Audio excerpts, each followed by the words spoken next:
Hey there, Steven Hilding here, Vice President of RMC, Revolutionizing Microtargeted Campaigns. I'm excited to be joining the Finding Genius podcast this afternoon to talk political campaigns, microtargeted campaigns, and just general state of the race as things look in the political scene.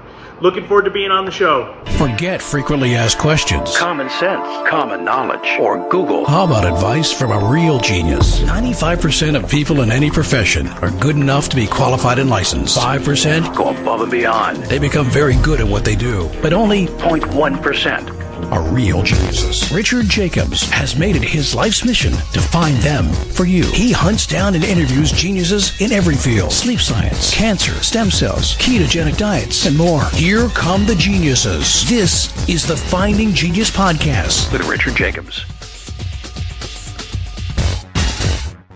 Hello, this is Richard Jacobs with the Finding Genius podcast. My guest today is Steven Hilding.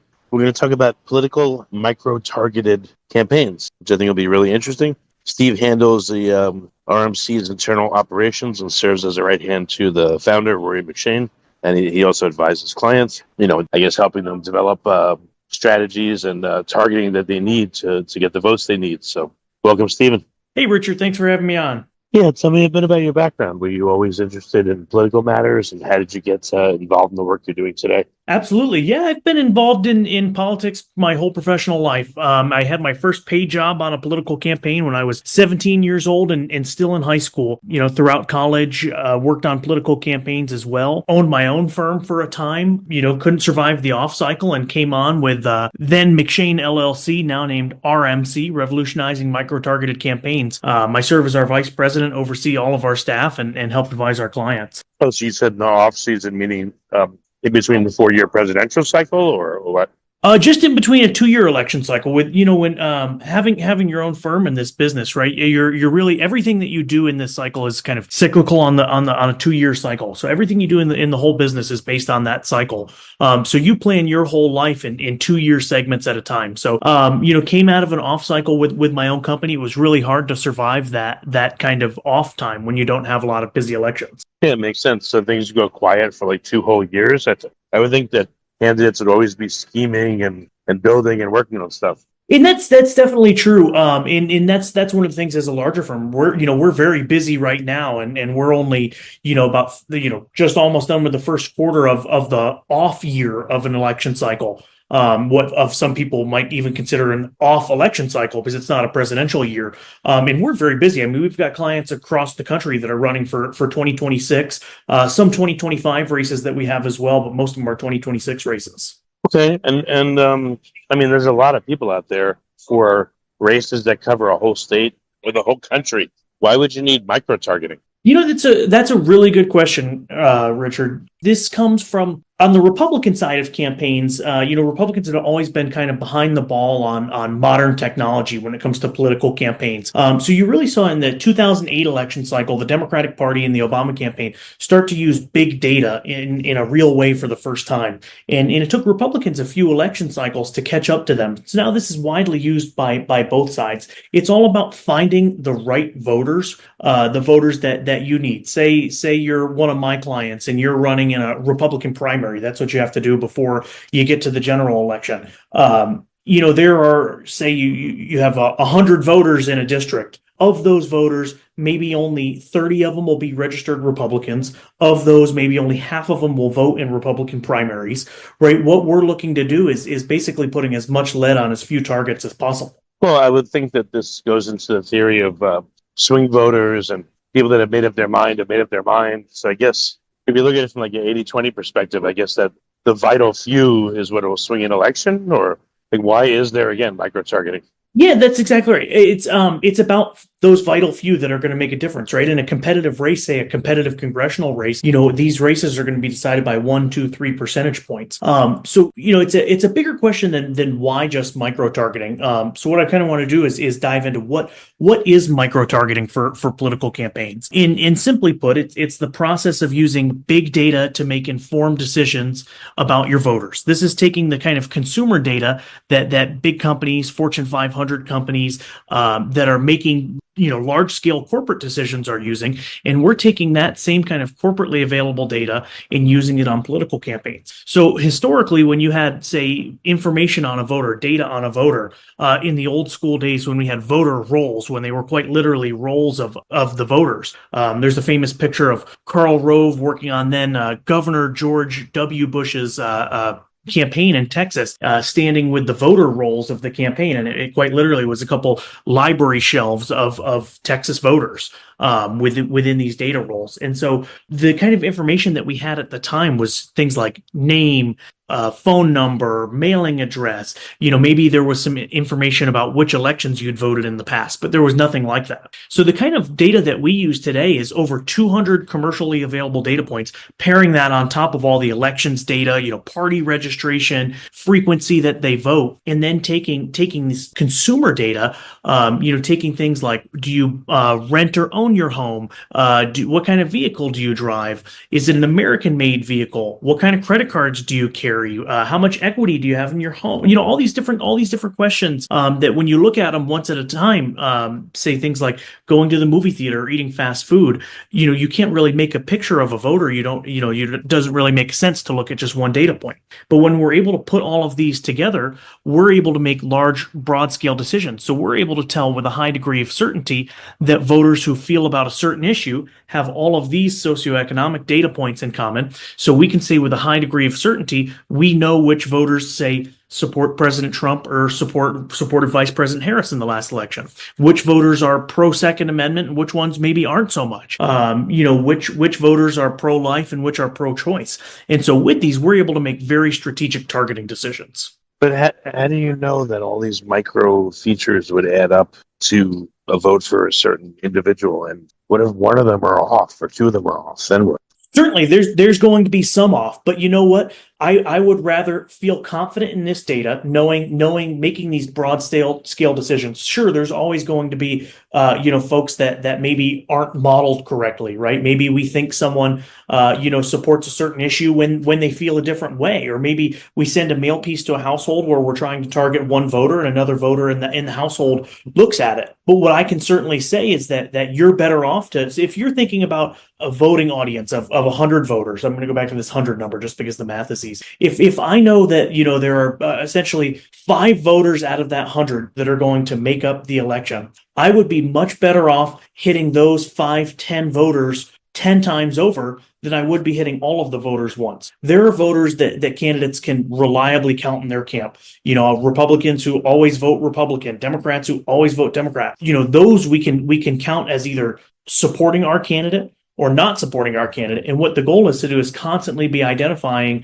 the voters in our ecosystem, which ones are supporting us, which ones are supporting our opponent, and then kind of bringing it down to the very last one. So what we're trying to do is put as much lead on as few targets as possible, trying to make the most informed decisions as possible versus wasting campaign dollars, wasting resources, wasting time targeting folks whose votes we're never going to win. Well, I know secret sauce is, major in this, but what can you say? Like what factors, maybe even one that, if a factor changes, then you think the vote will change or, is key to someone voting a certain way? Generally, we're making broader scale pictures than this. We're not looking at one individual factor in these. We're just making broader scale pictures. So we can say, let's say we have 250 available data points on these folks. Our algorithm will say they're likely to agree with this issue if they agree with a range between X number and X number of these things. They have X number of these things in common. So generally, it's more broad stroke than that, right? We're generally looking at a larger audience and not narrowing down into the individual as much. Yeah, but you are. I mean, you're going after a vital few. So I would think if you're spending so much time on a vital few people, you must be able to see when things change. Like in this recent election, recent presidential election, it looked like, the black vote changed a lot. The Latino vote changed a lot. Like, were you able to analyze and find out why? A lot of, I'll answer that one. That one is less something that's determined in consumer data, right? What they were able to do is it's certain like you said, the black vote. it was really black men that moved over. Black women did not move. They kind of stayed as a strong Democratic base. It was the black men that moved over, and it was less than that. It was black men that did not turn out for Harris than it was that did turn out for Trump. So targeting those, that's a low propensity voter, right? Those are voters that aren't very commonly targeted. And so you had outside spending groups the 2024 election was the first time that a presidential campaign kind of outsourced its field operations. So the President Trump's campaign was not as focused on knocking doors as it was in 2020 and 2016. It had groups like America PAC, Elon Musk Super PAC, and other groups like that kind of put in the work in the field in turning out those low propensity voters. So with that, again, it's certainly more of a broad stroke decision. You're talking,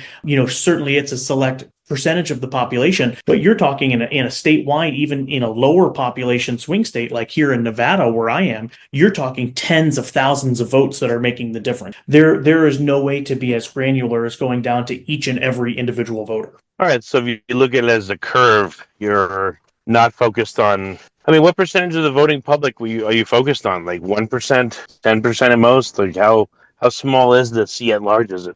That's a really interesting question, and it totally depends on the race. It totally depends on the geography, right? Say for example, if I'm running a congressional race in a presidential year, the voters in the middle are certainly going to be a much larger percentage of the voter electorate than, say, a special election for a municipal race. So it depends on the race, but generally I would say that in a swing district, you're probably looking at really heavily targeting in a general election, probably about 5 to potentially 10% of the electorate, very heavily. You'll do some smaller targeting and stuff to groups outside of that, but that's going to be the base of your kind of turnout and mobilization of kind of marginal voters. Oh, okay. All right. So it's typically what, thousands, tens of thousands? Like what is the ballpark range, small to large for a cohort that you will study? In a congressional race and primaries, we're generally targeting depending on and again, it's really hard to say because even all congressional districts are supposed to be, about the same size. But some of them, the primary base is so different compared to others. So it's really hard to say. I would say if you're looking at like our standard kind of Republican congressional primary, we're probably targeting between 30 and 60,000 voters, depending on the district. And then when we get into a general election, we're going to be targeting a bit more than that. So, I mean, that's still a lot. Are you able to do more advanced statistics? I mean, it sounds like you still have a very large number of people. It'll be statistically significant. I mean, what's the benefit of operating in this range versus operating with a lot more people? Sure. I mean, you essentially what you're doing is just spending your campaign dollars as wisely as possible, right? Say if you're a Democratic candidate, you're never going to spend your money targeting the Republicans who are voting in every single Republican primary because they're just never going to vote for a Democratic candidate. That just isn't going to happen. So, and then there's if you're a Democratic candidate, you also know that you've got the vote in the bag of the Democratic voter who voted in every of the last 4 Democratic primaries and every of the last 4 general elections, right? So there are folks that we know for sure in most races, we can say for sure that at least 60 to 70% of the voters, we know exactly where their vote is going. All right. So, I mean, a lot of elections, it'll be along county lines, state lines, et cetera. So you go for, I guess, do you look at these individual people on multiple levels? Do you look at someone on a city level that's part of a special voting group, or like how far down do you look? How close do you look? How far away do you raster out? How do you decide what to look at? Or do you look at, again, cohorts just in many, many different ways? Sure. I generally base it on the geography of the election. So if it's a countywide election, I generally don't focus, say, as much on an individual city, right? If I'm running a countywide election, my candidates from an individual city, generally I wouldn't target that city heavier. Generally what I do is I basically start with who are the voters that I want? Are they primary voters? Are they general voters? Depending on what the race is. So say it's a general election. I say, okay, I want my general election voters. So give me people that are likely to vote in general election. So we're going to assign a turnout score to them of 1 to 100, 100 being the people that they turn out in every single election. There could be a bomb go off and they're still going to vote. in zero being people who have never voted. They're registered to vote, but they've never cast a ballot once in their life. So generally, we're going to look to target the higher propensity voters because those are the folks that are turning out. And unless you're a presidential race or maybe a U.S. Senate race, you don't really have the resources to turn out low propensity voters. That's just not something that campaigns have the resource to do. Now, President Trump had the advantage of all of the super PACs and the presidential campaign kind of funding that allowed his campaign to do that this cycle. But most campaigns don't have that. So we're looking at higher propensity voters.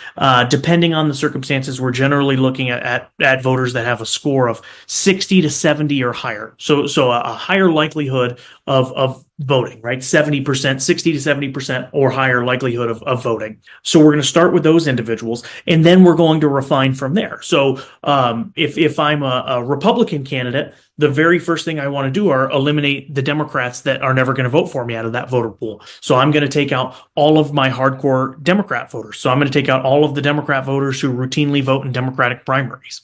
And then I'll probably keep all of the Republicans as a separate universe. And then I'll take what I'll call the weak Democrats and the independent voters, and then I'll issue model them. So what we're going to do is there are what we would say as a Republican candidate, more traditionally conservative issues that some Democrats and independents will agree with. So what we'll do is we'll do an issue model. So an issue that might be popular in a place is economic anxiety, right? So what we'll say is target Democrat and independent voters who have some economic anxiety. And we'll tell them that our candidate is the one who's got the fiscally conservative message that's going to get them through. Or any number of issues. If we have pro-gun voters, we're going to put pro-gun content in front of those voters. So the goal is that we're putting issues that we know this small pool of voters already agree with and putting that in front of them and letting them know that our candidate is the candidate that supports the issue that they already agree with.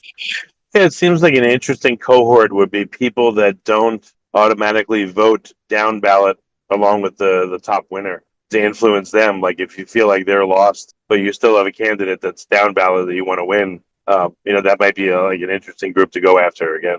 Absolutely. And that's going to be a critical voter base for this upcoming election cycle. So there are 13 Republicans who underperformed President Trump in their congressional districts. So there are now 13 Democrats who are sitting in Trump performing districts that the Republicans were not able to win, though President Trump won in their district. And the key to that is mobilizing these down ballot voters, whether it was that they didn't agree with the House candidates down ballot, whether it was they didn't vote. That's going to be key in mobilizing voters for this election cycle. Control of the House is going to be determined by a handful of seats. The Republicans have a pretty good Senate map, but the Democrats are certainly going to try and make a play, and they're certainly going to be on the defensive. It's certainly going to be about those voters. And then which of those voters can we then turn out in a midterm election cycle? Is the net effect that you guys are able to get more people to vote that otherwise wouldn't vote at all?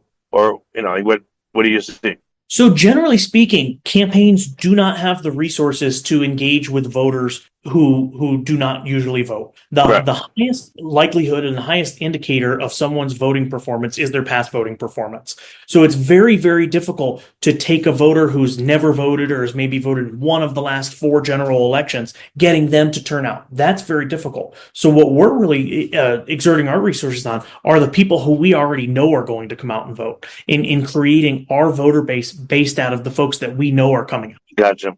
Again, can you share any stories? I mean, react as much as you like, but what's some juicy details on a group of people you were able to influence? Yeah, there are all kinds of interesting circumstances. I'll do a little bit of bragging on one of our clients this past election cycle. So we worked with the Wyoming Freedom Caucus and their associated PAC, the Wyoming Freedom PAC. We worked with their candidates. We had 19 successful victories that we delivered for their candidates, all members of the Freedom Caucus. Some of those were protecting incumbents, some were electing new members. And so what we did, we had some nasty articles written about us in the state of Wyoming. There were articles that said that basically what I'm telling you, that we're using big scary data.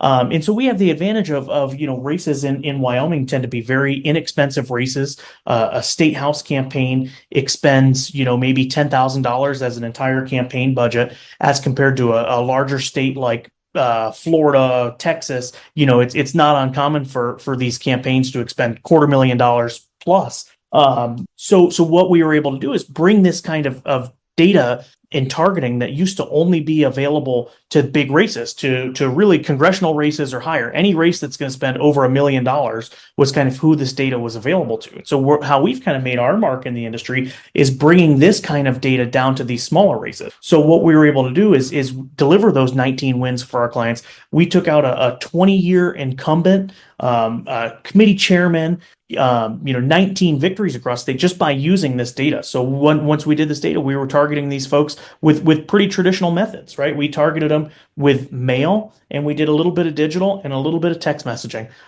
Very traditional methods. But what we did is we knew the voters that were going to turn out, and our client, being the Freedom Caucus, the conservatives. So we wanted to only target the most conservative voters in each of their districts, and there aren't a whole lot of voters in a Wyoming State House district, and that's how we were able to be so successful. So what we were able to do after that is Wyoming is the first state that didn't have a majority of their Republican caucus as Freedom Caucus. They had a majority of the House of Representatives as Freedom Caucus. Okay. How is this reshaping elections and the electioneering around them? And I don't know, what are some ways that you found that are you were able to target people? Are you using a lot of social media? Are you able to get data from social media because you deal with political campaigns that other people wouldn't? Like what data is available to you, I guess, that isn't available to others? And how do you see this reshaping elections now going forward?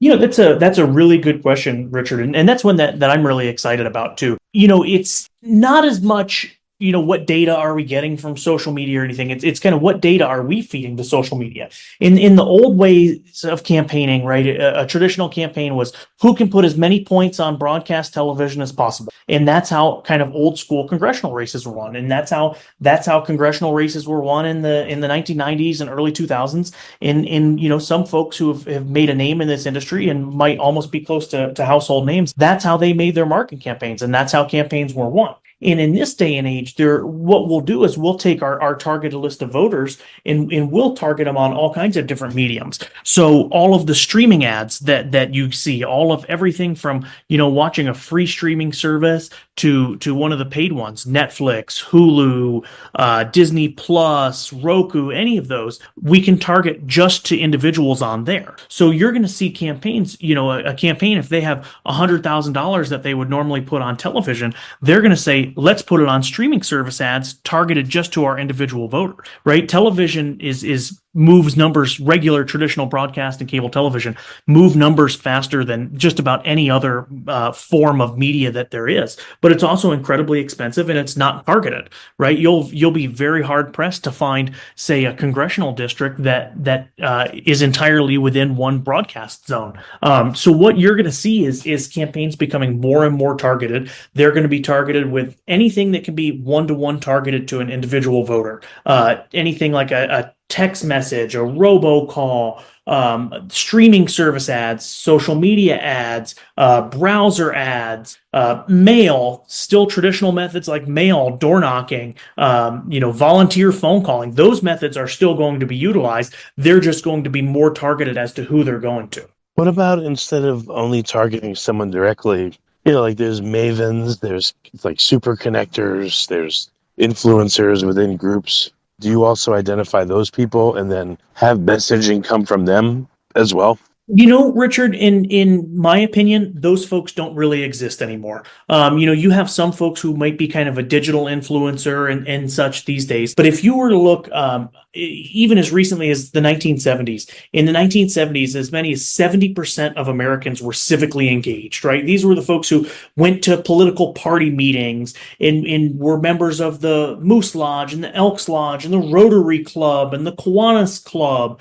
in all these kind of civic organizations. The JCs, whatever it might be. And in the time, right, and call it as recently as the 70s, people would go to their friend who was in the Rotary Club and attended all the local Democratic Party meetings or Republican Party meetings. And they knew all the candidates. And they said, hey, I want your opinion. I don't know who to vote for tax assessor, or I don't know who to vote for Congress. Can you tell me what you think? in this day and age, less than 2% of Americans are civically active. If you were to, I always tell my candidates this, my candidates, they want to go to all these events and shake hands and meet all of these people. And at best case scenario, in a primary, you're going to meet 2% of your primary electorate because Americans just are not as civically engaged as they once were. Well, that's an understatement. You said it went from 70% to 2%? Yep. At its highest, it was God. at 70%. It stagnated at 50% and then started to rapidly decline. So there are about 2% of Americans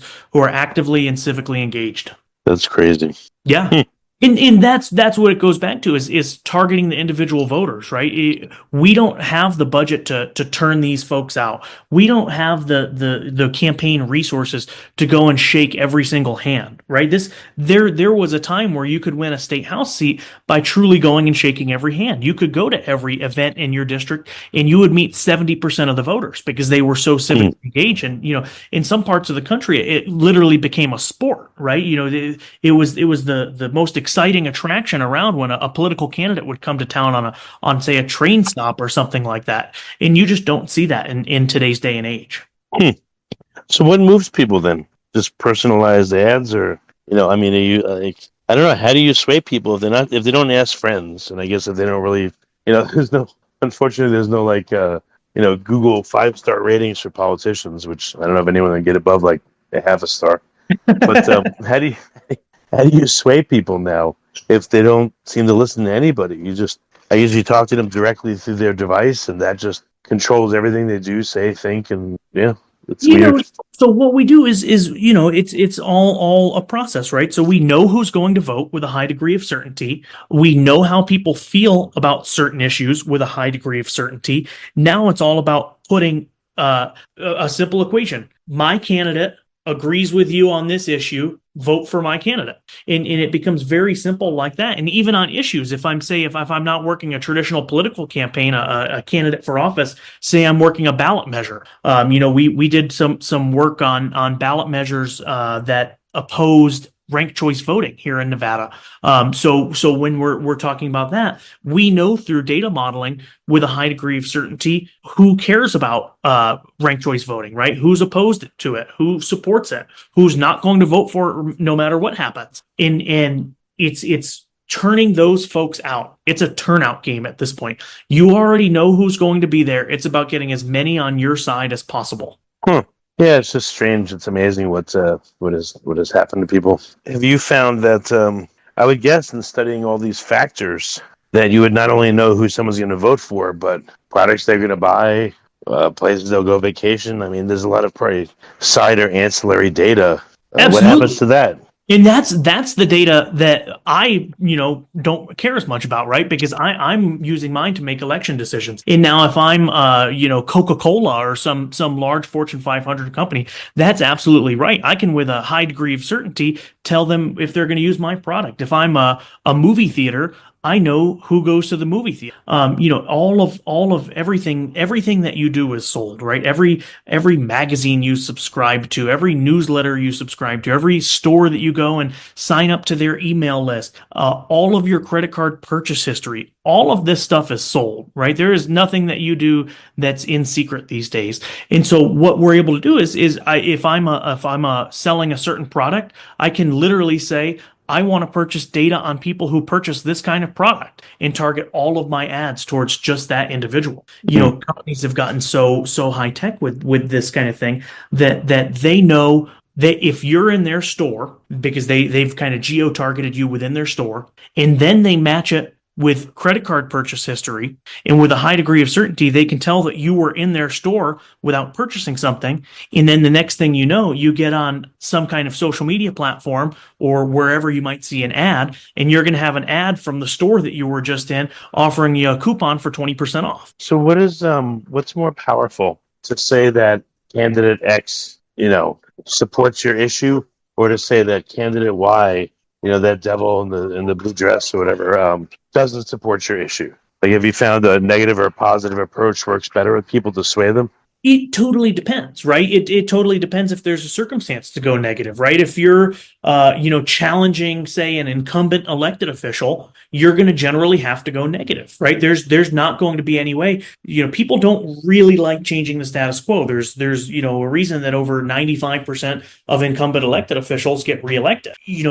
Giving them a reason. So it depends on the race if it makes sense to go negative, and that's what our polling data would tell us is if it makes sense to attack a certain candidate. And essentially what you asked, which one is more powerful? Support for candidate X or candidate Y is the bad guy. I guess the best thing to do is both. My candidate supports this and that, and this one, who's the devil incarnate, doesn't support that. And if they get into office, they get to take away all the things that are important to you. And I guess you hit it on both fronts. I don't know. Again, it depends on what our polling is, right? Because we never just want to rely just on this data. We also want to rely on polling data, right? What is the polling telling us about these voters that we want to talk to? And so it depends. Some races, it's only positive. Some races, it's a mix of positive and negative. Some it's 75% negative, 25% positive. It just totally depends on the race, and it totally depends on the candidates and the issues of the individual race. But what do you notice about the races when they're negative or positive? How does that change how you guys have to operate? I guess if a race is very negative, yeah, then you'll do negative stuff to match it. Is it easier to find out or to sway people when things are very negative or very positive? That's a hard question to answer. And so what we'll see in our polling data is sometimes we might see, I'll reference a race that we worked on a while back. The incumbent elected official was known to have had an affair with an intern who later went on to work for him, carried on this affair on his wife for about a decade. Before telling his wife, he told his own lawyer. His own wife was on social media calling for him to drop out of the race. It's a very high profile race. But what we found out is that as backwards and say what it says about society as it might be, that very, very, very few voters cared that the candidate had had an affair on his wife for over a decade. Very few voters cared about that. But what we did see is that women over the age of 55, it overwhelmingly moved their vote against the incumbent when it didn't really move anybody else's vote. So when we were using negative messaging, talking about his affair, we were only talking to just a very small portion of the voters. Well, why does the media try to tell me still what to think and what to feel? Why are they so invested in doing this when it's just stupid? Or does it work? If they just keep hammering on someone, like let's say, Billy Bob had an affair and no one cares except a small group that you find. But you see the news like hammering it and hammering it and hammering it every freaking day, constantly. Are they stupid or what's going on? So here's what it is. And we see this in polling data. Right. There are two kinds of effects of attacks and positive messages. There's stated effectiveness and there's actual voter regression. Does it actually move a vote? So what we do when we test an issue, when we first test it, everyone says, oh, of course it moves my vote that this candidate had an affair. Yes, of course it moves my vote. And when we look at that, overwhelmingly the voters say that. But when we actually go, does it actually move their vote? No, it does not. So again, like the mainstream media, are they dumb? Are they just dumb dinosaurs? Or is what they do effective? Or what's the deal with them? I mean, the media on every side of the spectrum is pushing some kind of agenda. There's very little unbiased media in today's day and age, and they all want to push their side and they want to appeal to their base, and it's just kind of the constant fear mongering and appealing to their own base, right? Their own base is going to be motivated, and that's kind of what it boils down to. Well, it also could be, I guess, they're advertiser supported. And the advertisers are not going to know what you know. So they're like, oh, yeah, just keep attacking this candidate and we'll keep supporting you. I guess they don't really have to change their model. It works fine. So they don't care. I don't know. I just wonder why has they become so partisan? They must think it works better. Are they misinformed or what have you seen? Is it, I would think you have an inside eye. You see the media, I would guess, in a much more intelligent way than most people do because of what you do. So if you can say, what do you see?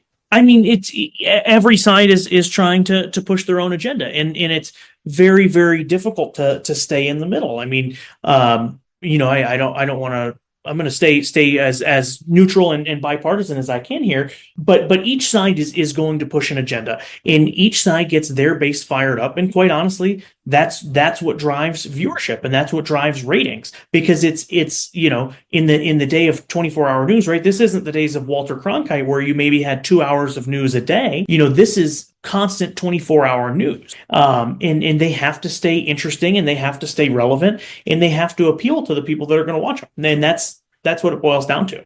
Okay. What do they do to your campaigns, though?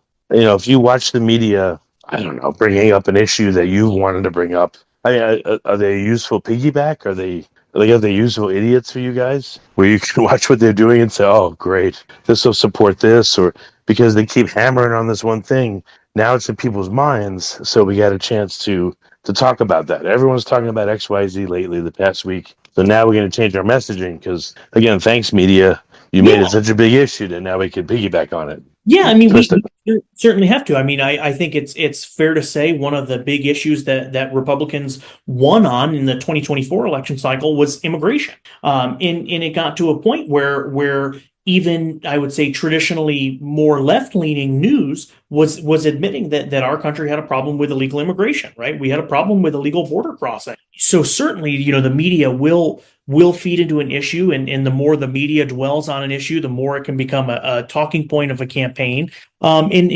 Just with the way the news cycle works, sometimes that's going to be an issue that is beneficial for you, and sometimes it's not, right? Republicans got a huge boost in the media with immigration in the 2024 election cycle, but Republicans were just as equally damaged by the coverage on abortion and the Dobbs decision in the 2022 election cycle. Okay, let's see. Can you tell that is your activity being watched? Not you personally, but the political activity and the targeting and all that.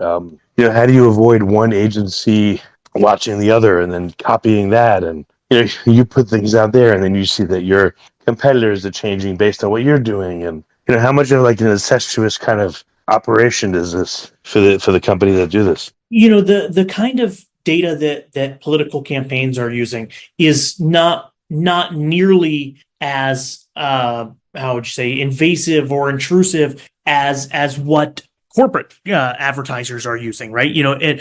Everybody is using this kind of data these days, and it really is not a coincidence that when you go and Google, baby cribs, that the next thing that you go on your Facebook, you've got an ad for baby cribs or whatever it might be. I mean, this is not a coincidence by any means. Everything that you do is sold, right? I mean, there's a reason that Facebook and everything is a free platform. Google is a free platform, but they're some of the most valuable companies in the world. It's your data that makes them valuable. And certainly there are folks out there who say, well, I don't want my data out there exposed like that.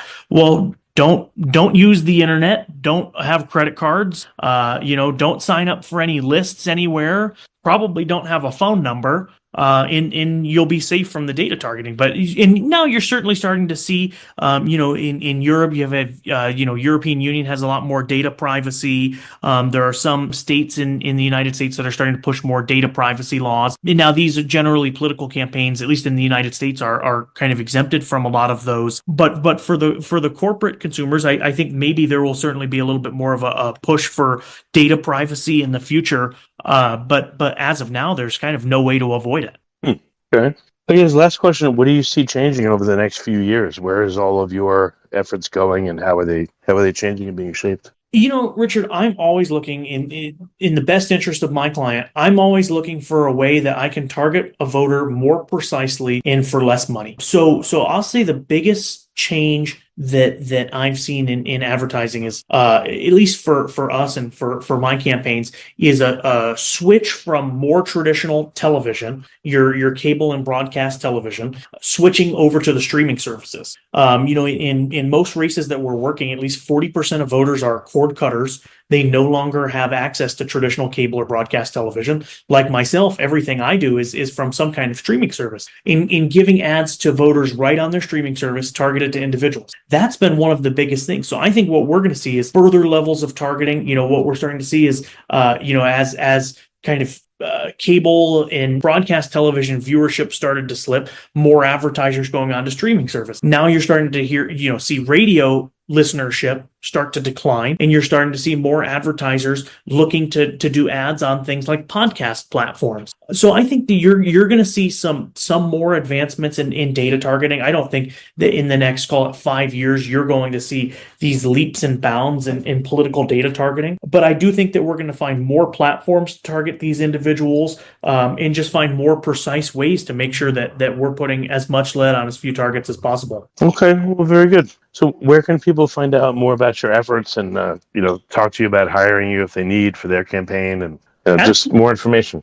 Yeah, absolutely. You can find our website at rmcstrategy.com. That's rmcstrategy.com. Feel free to look on there, find a little bit about us, a little bit about us as a firm, some of the races that we've worked on, and some examples of our work. Okay, well, very good. Well, Steve, thanks so much for coming on and sharing all this info, and I really appreciate it. Thanks for having me, Richard. I appreciate the conversation. If you like this podcast, please click the link in the description to subscribe and review us on iTunes. You've been listening to the Finding Genius podcast with Richard Jacobs.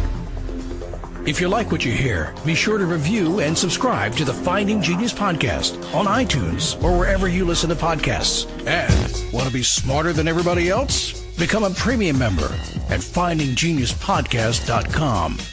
This podcast is for information only. No advice of any kind is being given. Any action you take or don't take as a result of listening is your sole responsibility. Consult professionals when advice is needed.